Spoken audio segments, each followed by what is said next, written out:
আমাদের মাথায় রাখতে হবে that we must mitigate the harshness of the relevant provisions of the constitution. At the same time, we must uphold the spirit of July. এই balance আমাদেরকে করতে হবে। কিন্তু আপনারা তো আমাদেরকে লগর সেটে পাঠিয়ে দিচ্ছেন। আপনারা এখানে যারা বসা, আমার মাননীয় প্রধানমন্ত্রী কত বছর এক্সাইল, পাশে আমাদের মাননীয় এলজিআরডি মন্ত্রী কয়বার জেল খেটেছে, তার পাশে আমির খসরু সাহেব একসাথে জেলে ছিলাম, তার পাশে সালাউদ্দিন সাহেব কত বছর বিদেশে ছিল। এখানে আমরা যারা আছি আমরা সবাই জুলাই যোদ্ধা।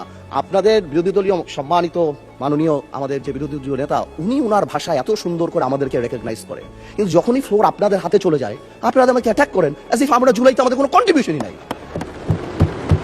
একদিন এক ভাই দাঁড়িয়ে বলল, গতকালকে সম্মানিত সংসদ সদস্য দাঁড়িয়ে বলল যে আমাদের এখান থেকে বলা হয়েছে এই আন্দোলনের সাথে আমাদের সম্পৃক্ততা নাই। অফকোর্স আমরা এই কথা বলেছি because it was politically correct. We never wanted to give it a political face. আমরা চাচ্ছিলাম ছাত্র আন্দোলন বা যেই কোটা আন্দোলন হচ্ছিল ওইভাবে যাক। আপনাদেরও যখন আমরা যখন জেলখানায় ছিলাম, আমাদের সাথে আপনাদের মহাসচিব ছিল পরোয়ার সাহেব, আপনাদেরকে যখন ব্যান্ড করা হয়েছিল আপনারা তো কোনো কথা বলেন নাই।